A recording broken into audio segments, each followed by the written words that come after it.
네, 육군 향토 사단에 비해서 전방부대나 특전사 등 훈련이 많고 이른바 군기가 센 부대의 탈영병 수가 크게 적다는 조사 결과가 나왔습니다. 또 국회 국방위 소위에서는 최근 군기문란 사건으로 논란이 되고 있는 연예병사 제도의 폐지를 포함한 근본적인 대책을 마련하기로 했습니다. 국회로 가보겠습니다. 김대근 기자. 네, 국회입니다. 예. 탈영 같은 이 복무 이탈이 군기에 따라 좌우된다는 것이 확인된 것 같은데요. 자세한 내용 전해주십시오.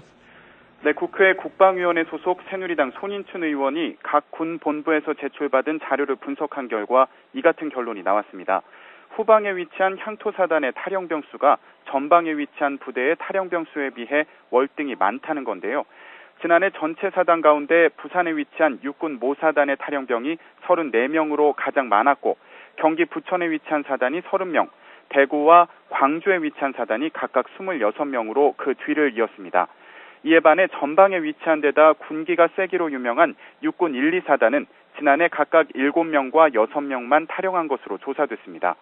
또 훈련이 많은 세계 예비사단의 복무이탈 장병수는 평균 11명으로 후방 향토사단의 3분의 1 수준에 그쳤습니다.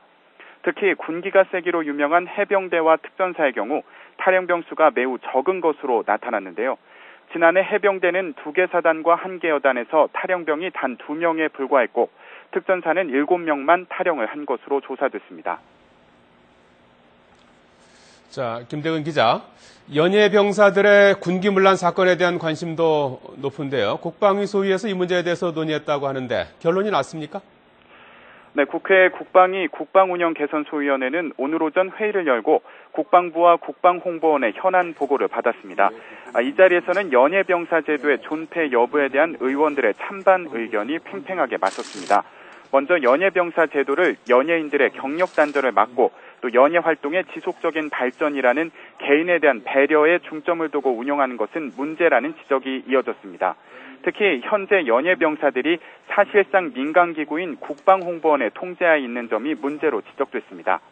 또 현재 연예병사 제도를 운영함으로써 국방부에서는 12억 원의 예산을 아끼고 있는 것으로 보고됐는데요. 연예병사들의 군기문란으로 인한 일반 사병들의 사기 저하와 군에 대한 국민들의 불신 등을 감안하면 재정 절감만을 생각할 문제는 아니라는 의견도 있었습니다.